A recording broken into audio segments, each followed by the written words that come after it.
观众朋友大家好，欢迎收看《村民台飞》，我是陈明珍。背后咧安江的风景是南洋平原，两所采比所呢，是到宜兰县太同乡的玉兰休闲农业园区。玉兰是一栋特殊的客家庄，也茶米的产业非常有名。那边装头虽然无太，但是客家人讲读书哦。今日在做了特殊的宜兰的客家庄的讨论物解呢？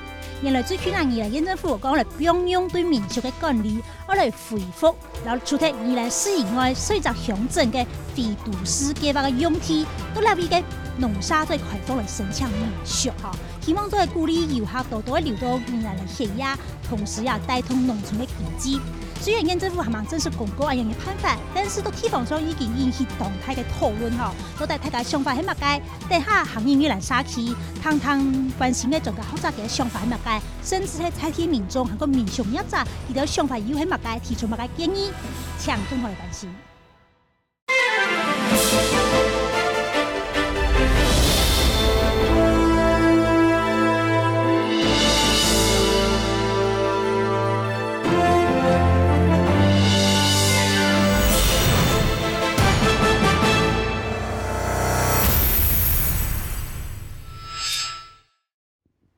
以下節目鏡頭來到嘅玉蘭沙溪嘅總督了吼，因講玉蘭沙溪睇條就有200個大概現代都嚟嘅民眾啦哈，超過差唔多70個客家鄉親哈，佢哋從前山、從新竹啊、薑林啊，特別嚟薑路啦、種柑嘅啦哈，哦，以下呢睇條全部種茶做休閒嘅相關產業哈，今邊也非常嘅歡迎你玉蘭客家鄉親。沙田委員收嘅今邊嘅台檔嘅來賓，第一個呢係福岡大學管理學那個女主任陳志賢，陳教授你好。各位好朋友，大家好，我是宜蘭在地的佛光大學管理系主任陳志賢。好，主任，聽說你們還有民宿研究中心，是不是？是，這是全台灣接近170所大學唯一成立的民宿研究中心。好，謝謝。那等一下陳教授會告訴我們很多關於他在宜蘭在地的民宿研究的相關的這個建議哦。他在為你收嘅係宜蘭鄉村民俗發展協會理事長陳勝樂，陳理事長你好。現場各位來賓及觀眾朋友，大家午安。好，謝謝。請教一下理事長，你們的會員有幾位？我們目前會員有200多位，200多位哦，很多哦。好，等一下傾聽你們業者的心聲。在來賓設嘅第3個來賓係宜蘭縣環境保護聯盟嘅理事長黃燕玲，黃理事長你好。主持人好，以及現場的來賓及觀眾朋友，大家午安，大家好。好。其實2006年嗰種雪山龍啊，雪山隧道通車以後呢，國統和統查以後，規檔宜蘭嘅種嘅農地交易嘅情況非常嘅熱啦哈。同時，當然來到宜蘭，無論係移民到宜蘭，或者說到宜蘭來開創新嘅事業、開民宿等等哈，都促成你採地嘅農村嘅經濟有清大嘅目標要。當然對農業生產環境啊，甚至其他嘅影響哈，也牽到嘅環保因素嘅關心，故所今日一邊來討論。好，來看一下，到底你係把宜蘭縣政府佢想嘅提出嘅想法嚟做一些事情嘅物解呢哈？想要來並用了民俗嘅申請辦理嘅規定啦，主要係目的係鼓勵遊客，到宜蘭歇業嘅機會嘅增加哈，甚至係帶動農村嘅經濟發展。唔過呢一件事情呢，特別唔係冇做過哦，其實到2007年嘅時間，宜蘭縣政府是公告，除咗宜蘭市以外呢，其他40個鄉鎮非都市嘅土地呢，都變做係偏遠地區，但是到2015年的時間呢，是非特列公告，禮拜是來恢復轉移，做埋轉移恢復，係咪真見到宜蘭來帶房間唔拉？是不是在宜蘭住沒有這個民宿可以住，居住需求沒有被滿足？我們來看一下目前宜蘭縣的這個是台灣旅宿網到今年9月底的統計，宜蘭縣呢，哇，大概家數是1410家，但是發的證照好像到1800多了嘛哈。那房間數呢有5453間，這麼多，就表示說其實宜蘭嘅民俗係非常多嘅。到底宜蘭民俗拉低啊唔拉低，那條地方較多，所以可能係目前宜蘭民俗經營嘅情況都5間，韓國東山也係最多嘅。都超過300間，甚至房間都超過1000間。目前總家數剛剛講到是1410家，房間數有5453，但是住房率只有13.65%。我想先請教一下我們的這個陳主任，民宿研究中心的陳主任，這個住房率看起來没有逼近饱和。那刚刚县府说要这个提供民众留宿宜兰的意愿，所以不是没得住，是住太少。那在住太少的状况下，需求不大，供给面增大，您觉得这个原因在哪里？那其实刚刚主持人提到的，我们最新的公旅处它发出来的民宿的编号，大概最新的是1719号。那有在营运的，大概也就是1300多家在营运的，在全台湾仅次于花莲，所以在这里供给上基本上是没有问题。所以主持人讲的供给跟需求就也看得出来，那供给增加，其实价格就是往下降，除非整条供给线我们就往上拉。所以在这样子法规的松绑，我个人是认为，与其在松绑，倒不如呢，让我们宜兰的民宿可以加值。可能这是一个时代的潮流，法规的松绑，大家认为说这是潮流，所以它还顺着潮流在走。但是要真正对产业有更大的帮助，应该是它要发一些预算跟专业人力来让我们产业升值。好，我们来看一下，就是说是什么地方可以申请民宿呢？首先我们看到就是说非都市土地。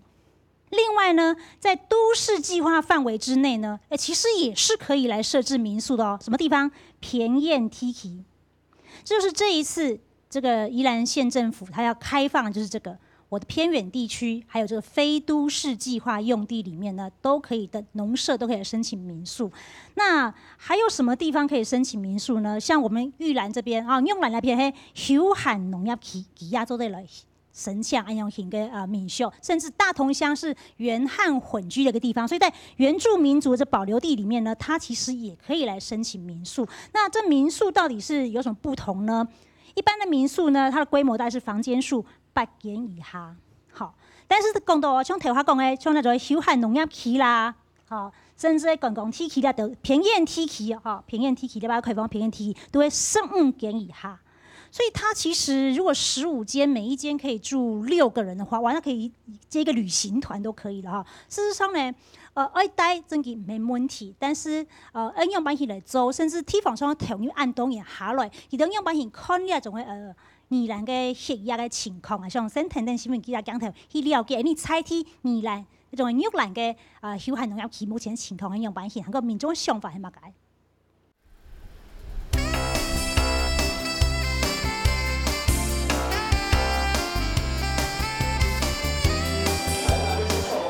连日玉兰社区3项导览业，游客到茶园地堡饮茶，也细汉仔店家准备嘅美食。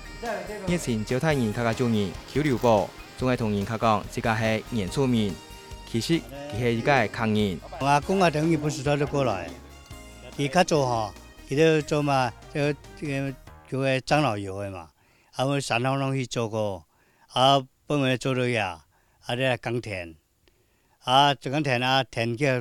本来太水留着个阿公阿爸当啲山上发电啊，种茶。李刘波讲，阿爸开始种茶了后，也陆续有其他抗议迁徙到玉兰社区工作。也因为安尼，大约200外个人嘅社区有7项嘅抗议。目前邱刘波种茶面积2公顷外，几年前佢看到观光茶园嘅商机。决定本自家嘅茶园转型。种这个吼，准备泡茶，然后个神奇较不来泡啊。做茶冇真好，帮我们做观光吼，所以转型啊，生意怎么来？也就系因为自家嘅观光茶园生意困难，又还有附近有观光景点，所以对于宜兰县政府打算要同宜兰市以外嘅水界乡镇重新公告为偏远地区，本区域地堡嘅农舍是得新上民宿嘅政策。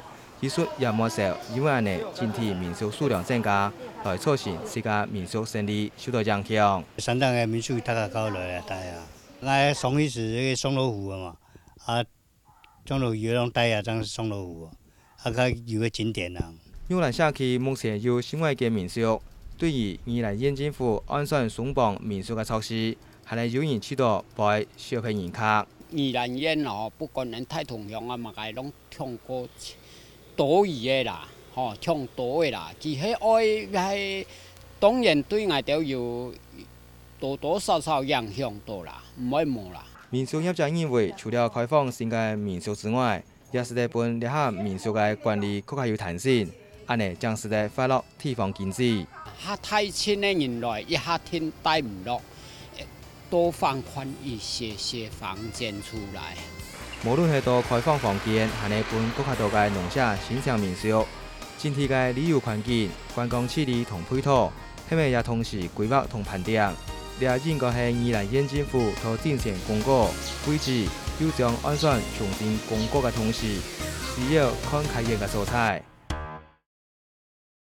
好，这是宜兰玉兰沙区的民众的想法啦。哈，其实玉兰嘅休闲农业园区呢，已经成立19年的哈，我们看也作业哈，非常的精美，非常的太重。规只宜兰县的民宿，头先讲到迄1400人间才营运的啦哈，但是从2006年啊，2006年是这个雪山隧道开通嘛哈，从2008年一直透到2018年，然后10年期间呢，11年期间增加1020家，10年之间每年增加100家，速度是这样的微笑曲线在上升。但是我想请教一下我们陈胜乐陈理事长。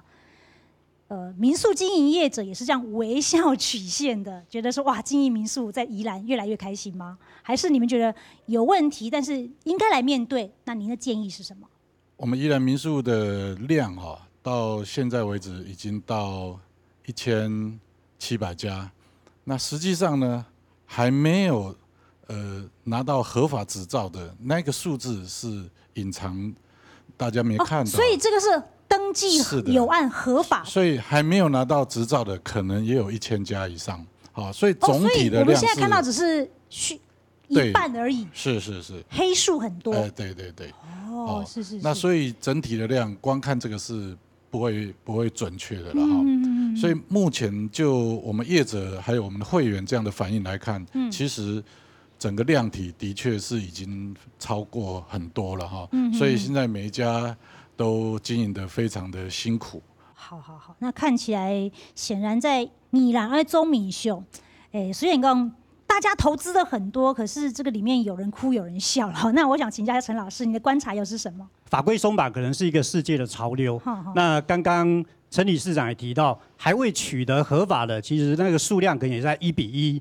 那这1:1有时候形成不公平竞争，他未取得合法，但是他也接客人，他好像也不见得会被处罚到。所以与其这样，倒不如全部纳管，就地合法，那加强后续的管理工作。大家公平的竞争。所以从管理面来看，这个开放反而是比较积极正向的。是我们用正面来看，它就可以一起来管理。好，那我请教一下黄燕玲黄理事长，就是说，我们看到宜兰县政府松绑民宿深设，它有2大目的，这是新闻资料我们整理出来，然后有问过宜兰县政府工商旅游处就说好，目的是要鼓励游客留宿宜兰以及活络农村经济。因为这些地方，它就是说，好，这些要回归2018年底要回归以前的规定，放宽民宿申请。那以前的规定是什么呢？除了宜兰市，其余11个乡镇市的非都市土地都划为偏远地区。那我们刚刚讲到，像陈胜乐理事长讲的。我们看得到的是1000多家，黑数加上去可能是2000多家，这么多。那这么多的民宿，现在还要再继续来开放，不管是积极管理也好，或者说是更鼓励也好，难道活络农村经济只有开放农舍申请民宿一途吗？其实我在回答之前，我们来先想一下说，宜兰县以前的宜兰县是怎样的县市？它是属于一个南洋平原，它是属于一个农田的地方，可是当雪隧还没开通跟开通后，它变成一个农田，会一个种房子。那又回归到这里，它真的会活络到农村的经济吗？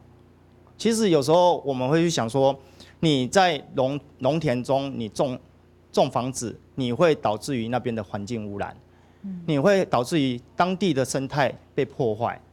那你不可能，刚刚主持人你有提到嘛？它的住宿率，它没有来到，它才13，低于2成，对，低于2成嘛。那为什么？因为交通方便，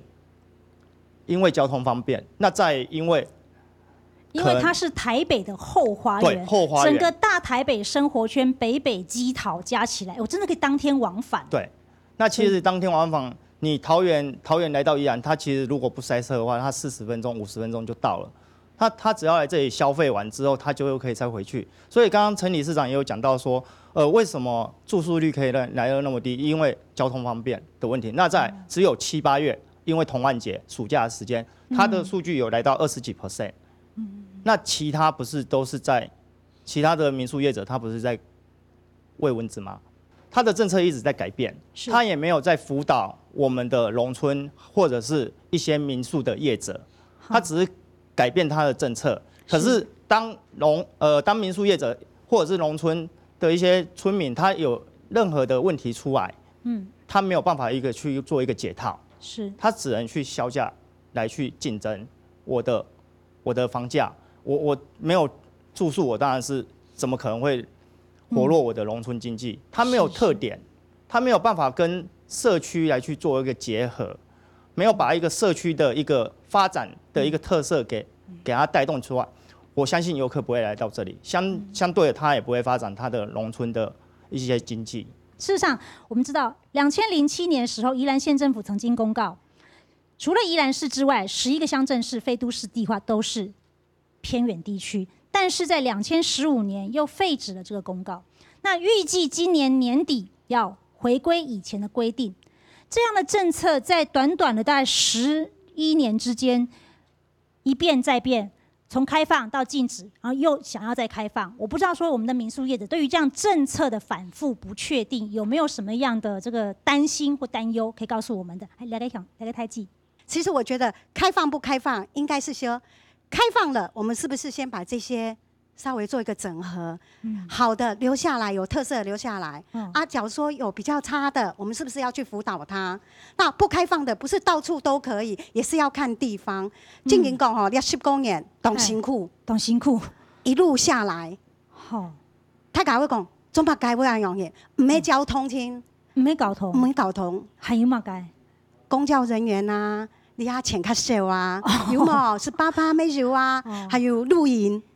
露营啊，他讲去露营，唔会带民宿诶，还有安尼天时，逐年是讲雪隧塞车，因为我唔会讲，那边唔会停，安尼我们有北宜啊，我们有滨海啊，我们有火车，唔会太赶，全部都走雪隧啦。替代性道路会抖抖的行所以安尼天时我讲。行那边唔会查查，雪隧不是通往宜兰唯我们有5一的条道路一定要宣导出来。对不要一天到晚就讲3点会塞车你怎么不会想6点以后是爆让来转唔会查查？我们罗东夜市讲了一句话，以前12点还可以看到客人，现在9点都收摊了，为什么？冇人客所以我哋要懂烦恼，用甲晒。我讲前年业绩掉3成，去年业绩掉剩3成，今年人讲民宿还卖3成，近期冇骗人，用甲晒。所以说现在开放不开放，我觉得重点是你要怎么去重整结合。像我都把客人介绍到玉兰做查询蛋。做擂茶，这样子他不会当天就想回去了啦。我都把他推到好高了，因为真紧跳大送哈。太平山上去，中午回来，晚上吃个无菜单料理，要被田妈妈给好。给我又想转移，所以我们一定要让他3天2夜、4天3夜，全部要留下来。宜兰的民宿业者要结合起来打群架子出来。好，对，谢谢。好，这位大姐，就诚如我们刚刚这个大姐讲的，就是说，宜兰有这么好的这个山水资源，有这么好的海洋资源，然后呢，很多的一个乡镇的连结，其实都是10几分钟就可以到。但是其实我们少了什么？我们少了一些对接的一个部分，还有最重要就是我们的宜兰的地方行销。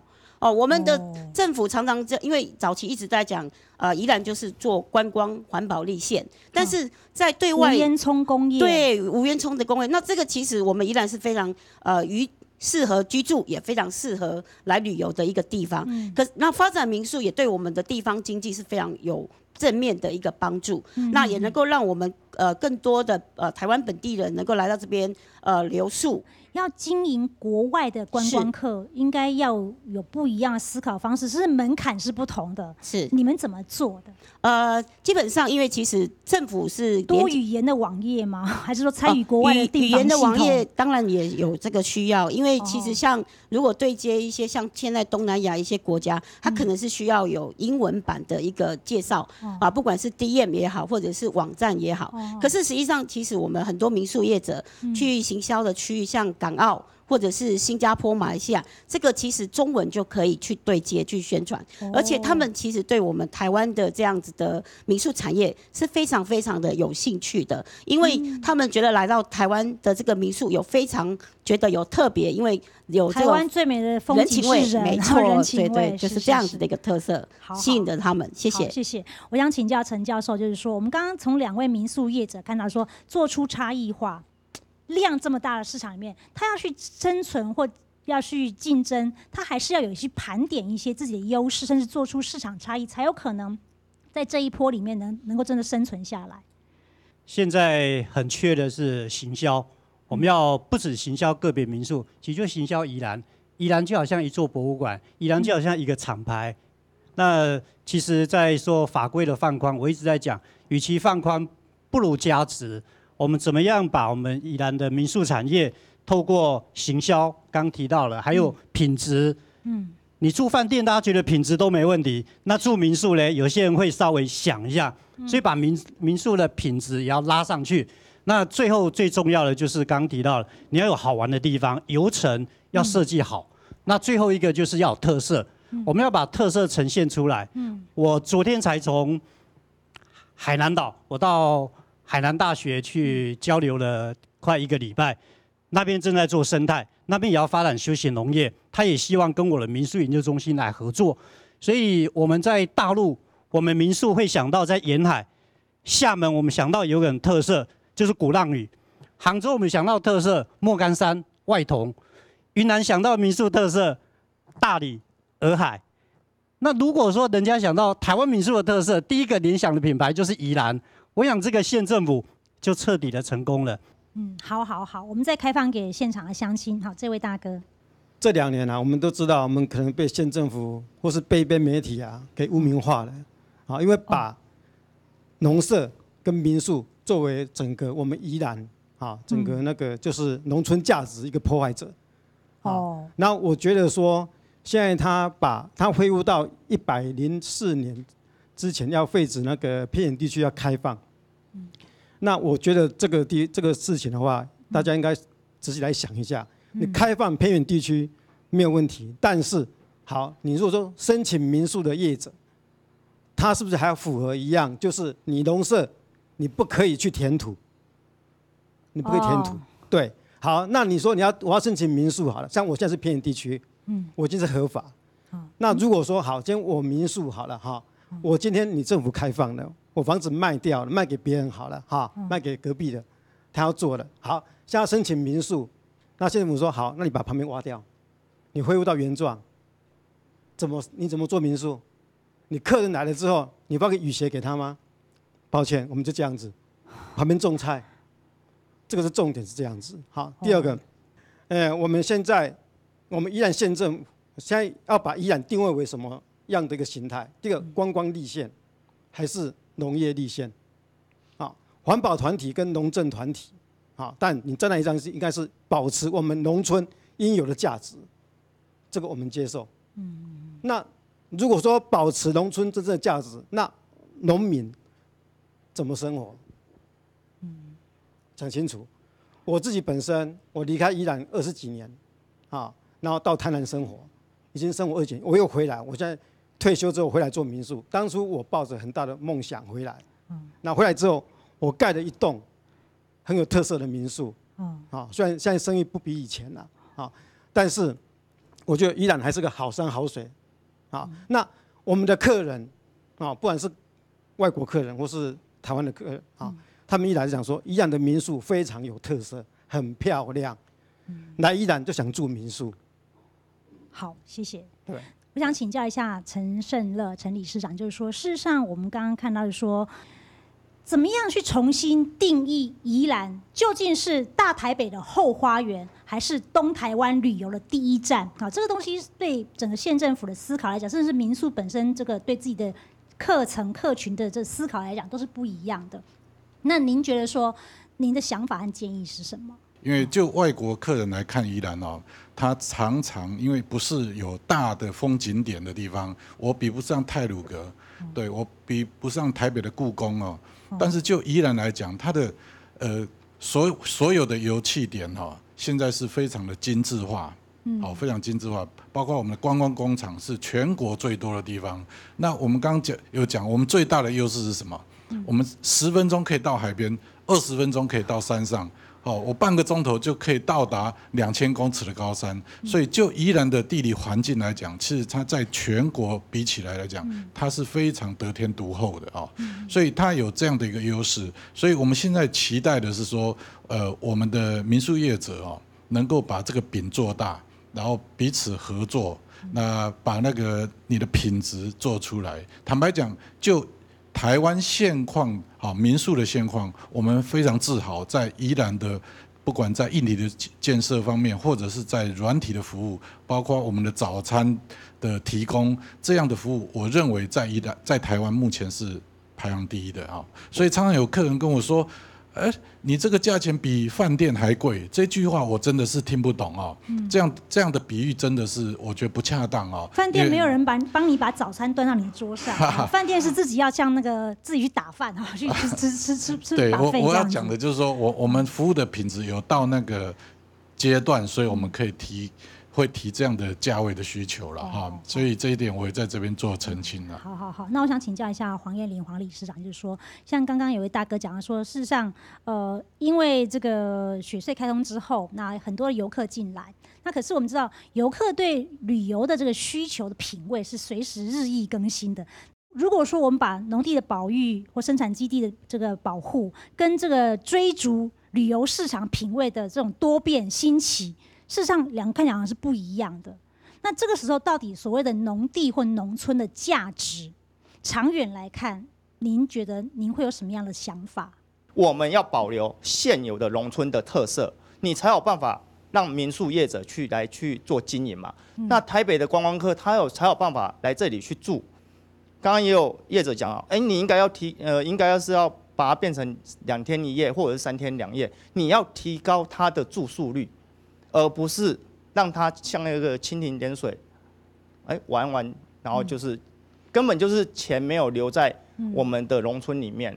对，我会觉得说你应该要去，政府应该是要好好的去理清到底你的价值在哪里？你的价值在哪里？这样我们环保团体跟业者，他比较有一个明确的一个，才有共同的基础可以来对，他才有一个共同的目标，而去第一个要生活嘛。那第二个我们要假设环境真的被破坏了，我相信游客也不会来了。农舍申请为民宿，或者在农地上面盖豪宅来当民宿，可是它毕竟是紧邻着农业的生产基地，他们不见得是有机生产，可能是惯行农法，所以他住民宿的经验是在农药味当中被喷醒的所以这就是变成说，到底是环境比较重要，还是说观光发展比较重要？当观光发展大家所喜欢的那个环境不在的时候，他说我再也不会去住那个会闻到农药味的民宿了，虽然它也是在一个很漂亮的乡下。好，来看看其他人早期的羽毛的想法，虽然其实无来到现场等等新闻记者刚才去了解一下。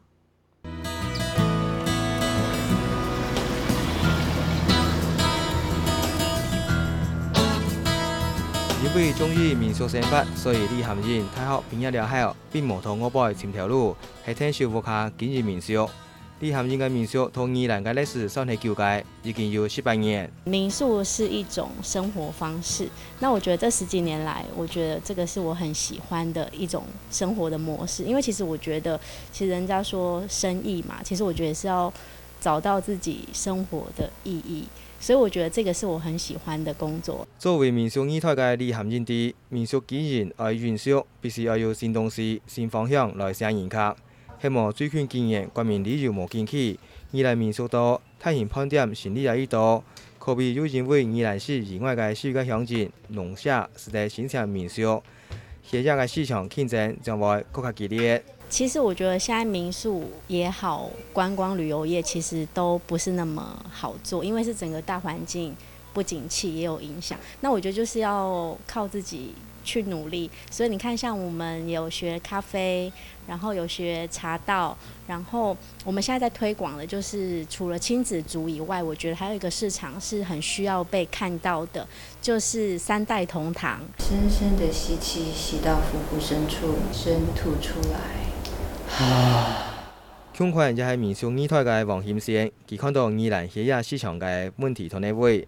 首先，要對境內嘅交通網來做起，將是咧同整體宜蘭嘅旅遊市場發落。其實如果說我們可以把宜蘭的交通網絡做好，那可能很多人其實是並不需要開車到宜蘭，那他也才有過夜的可能啊。那過夜才會對我們宜蘭的在地產業有更多的，就是在經濟上才會有更多的幫助嘛。那不然你如果說你飯店多民宿多，可是你來住宿的人少，那其實對這個環境來講，它的這個經濟效益上就差了嘛。黃險線認為，目前嘅宜蘭觀光產業必須靠產業競爭力來達標，唔係只有民宿數量嘅提升。應該是要對整體的這個產業做一個提升，競爭力的提升。那可能就是說，讓我們這個宜蘭的地方，甚至是可以更國際化的哈。因為國際化來說，我們真的比不上什麼日月潭啊、墾丁啊、花蓮這些有太魯閣這些有國家風景級的地區。政策愛聽得到時態，還有需求，同時針對地區來做適當嘅調整，將實際發揮生態嘅效能。宜蘭因為生產防控開通，變解無窮款。另外，在安尼嘅改變之下，他們也應該思考整體環境經濟。宜蘭的民宿不只是要跟別的地方的民宿去做競爭，要跟花蓮民宿做競爭，它其實要跟縣內這些旅館或觀光大飯店來做競爭，所以這個事實上對他們來講是很辛苦的一個狀況。我們來看一下，就是說目前宜蘭今年嘅觀光嘅住房率是怎麼樣？好，通常我們看到大概2014年的時候都是一個高峰期啦，哈，但是10年之間的變化，我們看到的是整個觀光旅館大飯店的住宿是下降了4.43%。那這個旅館呢，雖然有增加了這個3.45%，但是跟最高年期比起來呢，它還是下降了5.1%。那在民宿的部分呢，它的這個波動感覺不是這麼大。好，常年下來呢，它的是下降了0.06%。可能真的是宜蘭民宿比較有特色，所以常年下來它的幅度是微幅下降，但是跟最高年期的這個2014年比起來呢，也是下降了3.73%等等哈。那我想請教一下我們的老師，就說事實上宜蘭的民宿不是只有跟不同的民宿合法跟非法在合法跟不合法的競爭而已，觀光飯店、大酒店很多哦。那到底我們要怎樣去定位宜蘭、行銷宜蘭？讓更多的人知道宜蘭，願意來宜蘭，這樣這麼多的觀光資本的投入，才能得到實質的回饋，而不是在雪山隧道開通的時候，大家看到哇，商機來了，一窩蜂的投入，然後短期的這個蜜月期很快就過了，然後現在就是供過於求的階段，您怎麼看？台北市不算的話，礁溪鄉的國際觀光旅館的密度是全台灣密度最高的，尤其在這幾年，國際觀光旅館多了好幾家，那其中房間數最多的就是羅東後火車站這一家，它高達450間房，哇！所以確實在供給面的房間數這裡，那不管在旅館跟民宿，確實都是巨幅的增加，當然住房率也是下降。雖然住宿率下降，但是住宿的總人數也許是有增加的，所以我們要怎麼樣讓更多的人知道宜蘭？是不是就像剛剛我們講，我們在定位上更清楚，它究竟是大台北的後花園，還是東台灣的第一站？那我們要面對的究竟是國內的國旅的遊客，還是國際的觀光客？這個部分老師可不可以有一些建議？那主持人提到說我們是來花東的第一站，這個就講了好。那尤其我們的頭城，為什麼叫頭城？因為就是進來的第一個城，所以叫頭城。所以用這種思考邏輯連接下去的話，那国旅礼拜六、礼拜天，那礼拜一到礼拜五，我们当然就是接国际的观光客。可是问题来了，我们要怎么样接国际观光客？我们这一位好朋友，可能他做得好可以接，但是其他的民宿不见得有那个能力去接国际观光客，所以这里又衍生出政府部门，他应该要好好做一些基础工程。我们说要南向，我们要穆斯林，但是呢，没有任何一个长官可以拿得出来认证的这些相关的这些服务。我们到底多少东南亚穆斯林的游客来到我们宜兰来住宿，没有人拿出一点点资料。所以在这里啊，这个基础工程，其实在政府单位，他应该花些时间来做这样基础的调查，让业者更有一个参考的一个价值。那我想请教一下这个陈胜乐陈理事长，就是说，那如果真的是到这一步的话，我们真的就要把饼做大，甚至真的就要面向国际的时候，您觉得如果要面向国际，您会给县政府什么样的建议，是能够实质的来帮你们，甚至说就是来好好先听你们的意见，然后再凝聚大家共识？我觉得走出去行销这个部分做的是比较少，我就跟各县市比起来，我常常看到的是各县市的那个市长啊，都会到日本，然后韩国，到东南亚去，都常常会看到他们的身影。那的确，当然我们宜兰的预算比较少，这我们理解啊。但是我觉得应该还是要在这方面的预算多编列一点，然后带着业者出去看，然后去到现场做行销。好，那我想请教问题回来请教黄燕玲理事长，就是说，其实我们很多的国际观光客是看中台湾的好山好水，但是更多人是去有大山大水的花莲太鲁阁，所以等于说自然景观或者说这种独特地理的这种风貌是吸引国际观光客到宜兰来，因为到宜兰究竟不是看都会风情嘛，哈，就是说是这个部分。那如何在这个地景的风貌或环境上面，能够更确保让这些国际观光客来，你不用去花莲看大山大水，或者说你去花莲的太鲁阁看大山大水之前，宜兰的山水风情，事实上也是台湾的另外一种面貌，值得细细品味的。所以环境的保护就变得更重要了。那您怎么样提出您的想法和建议？政府不管是政府还是业者，你在行销你的民宿或者是行销我们宜兰县的任何一个景点，你必须要考量到一个环境的保护。你如果现有的环境没有去做现好的保护的话，我相信游客来他也是不会想要做停留，因为他觉得没有特色。第一个，你的环境被破坏了，在你的农村没有特色，你这样就是没有办法把游客留在这里。所以我会觉得说，有时候业者应该是要跟某些 NGO 团体，他要去做配合，去做结合，然后去保护我们的一些宜兰县的一些环境。那比如说我也可以建议业者说，其实你可以跟一些 NGO 团体，你可以带动一些生态旅游。其实有时候你应该会去做深入旅游，而不是去做一个像一个。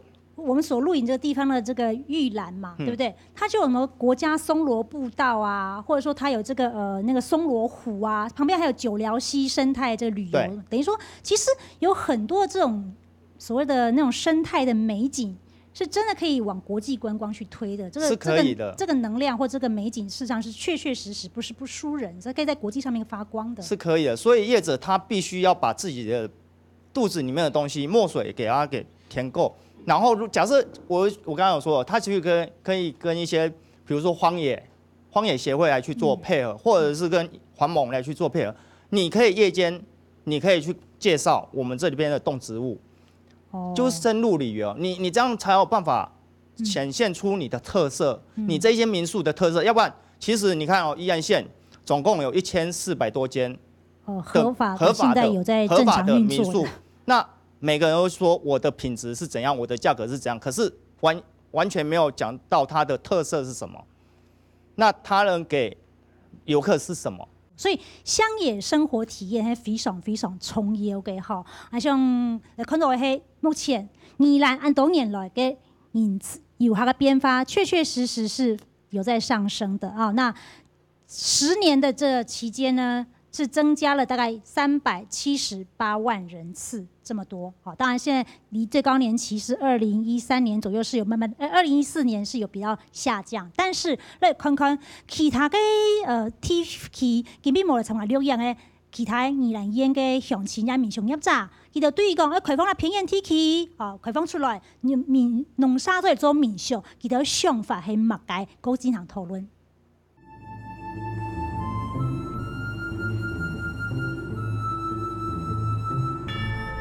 2006年雪山绑空开通，改善宜兰地区连外交通，也促进东部地区发展。宜兰县最近几年，当年游客拢超过600-700万人次。为了鼓励游客到宜兰歇假，宜兰县政府按算松绑民宿新设规定。它的这些污水处理啊，那个基础啊、交通啊、连接啊，这些公共设施到底是怎么办？因为它原本农舍就是跟生活有关的。那这些生活的服务系统、公社以及生活衍生的这些问题怎么处理？这个基本面如果都能够处理好，在这个基础之下，有能力而且有市场来经营民宿的，那就应该要尽量对偏乡，整体它是一个偏乡，我觉得是应该是叫做德政。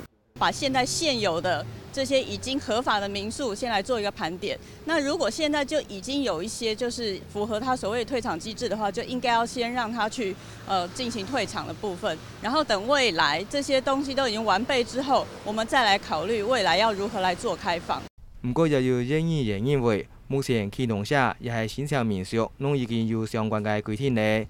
開放偏遠地區農舍新城民宿，當場係多加嘅。即使沒有去公告這個偏遠地區，它都有一些相對應的辦法。好，你在產業的論述跟主張之下，能夠使得你能夠申請到是合格的民宿。所以其實並不是這個偏遠地區有或沒有，你才能不能做民宿。而是你若有心要投入做支持你的農業的話，其實是在現在的制度就可以做的。那再去多加一個偏遠地區，其實我覺得畫蛇添足。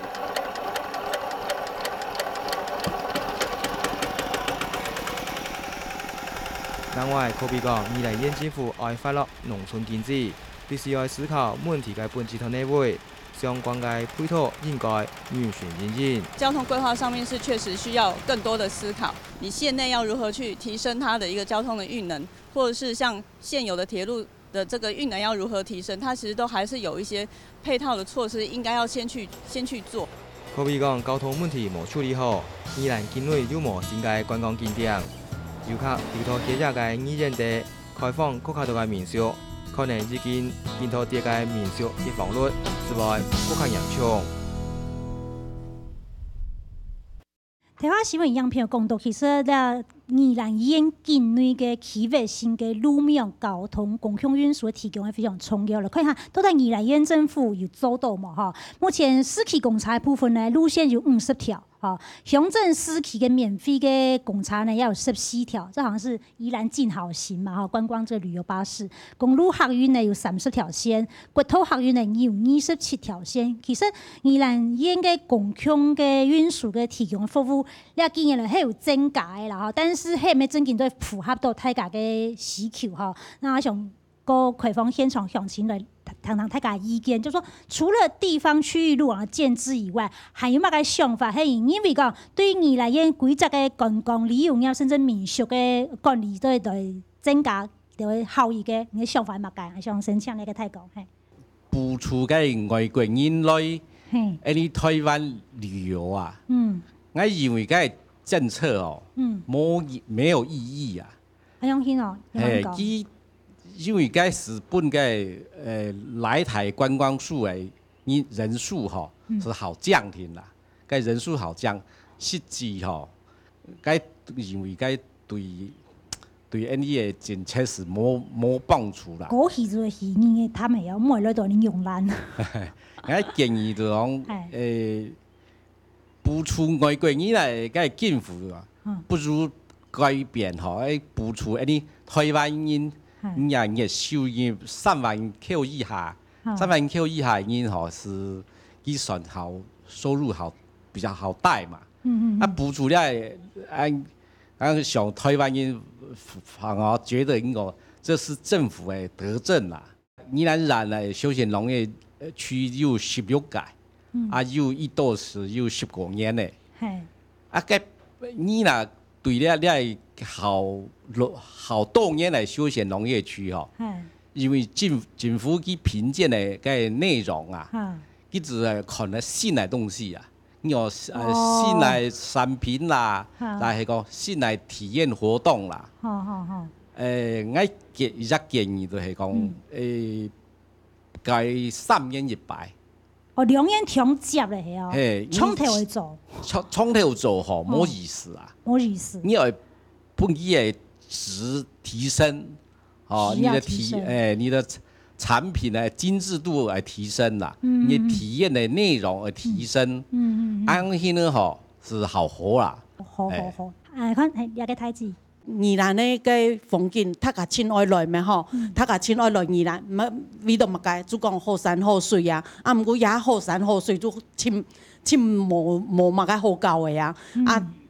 个你头摆因一出个九弯18拐看到的就天光水影，你下全部像个搭狗肉个样个，一搭安尼，真难看的啊。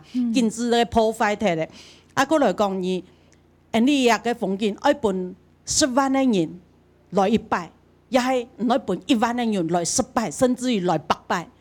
我过来冇同样的回头客的想法冇同样。所以讲，你讲爱尘土的旅游，但係伊个宜兰的丘上，个地摆做青岛故事，你也就民俗也在由法土来导览，也个旧城的故事嘛，也系讲嘛个人单一个传统的市场做青岛故事啊，你係咪做得来安尼发展？我讲也农田土方拢种福的，政府长来讲嘛个农田农用，也就变了一个假议题天咩，偏也就天咩，吼你还系讲啦，那10万人来1摆，下摆就抹杀鸡取卵啦，那10万人来10摆100摆，还当而来，你就最有希望的嘛，好，刚才来给台记，我看还有这位大哥。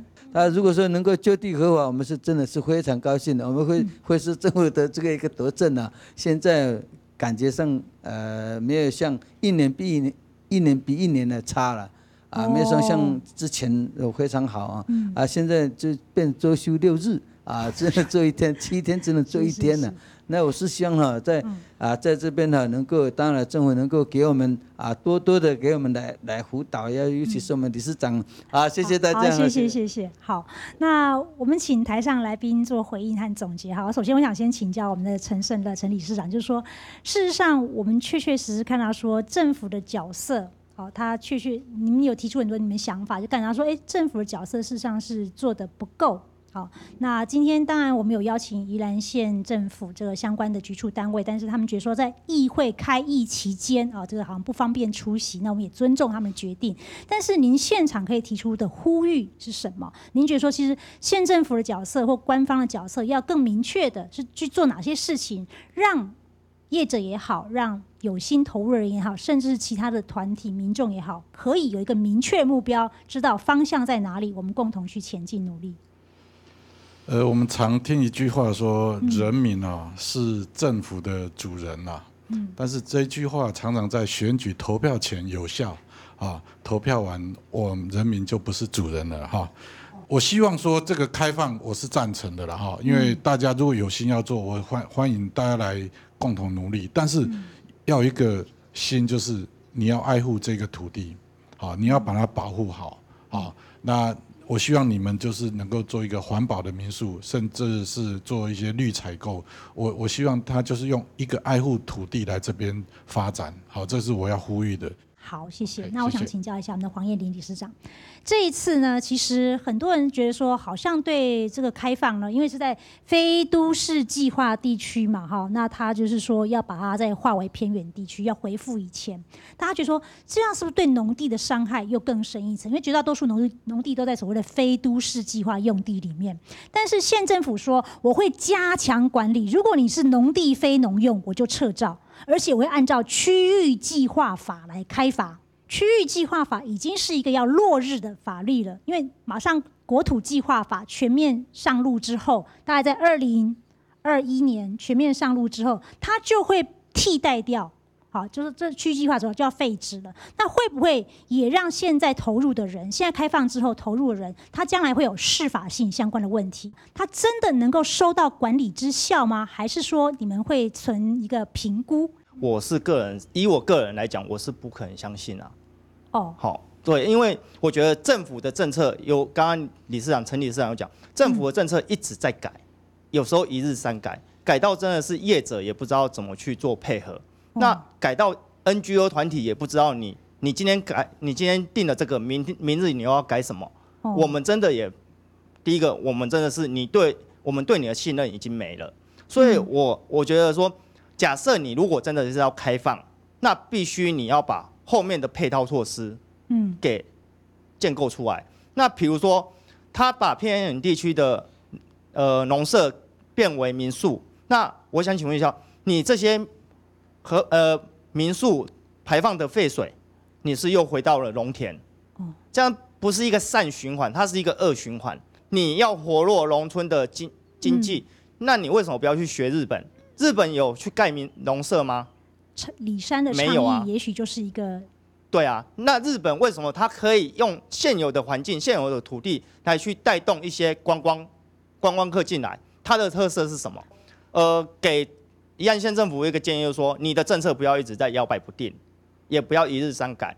那再来，你应该是要辅导这些现有的合法的业者，你应该提升他们的品质，提高他们品质，然后想尽办法让游客留在宜兰地区，而不是像个蜻蜓点水一样。好，谢谢。那最后2个问题请教我们的陈教授，就是说，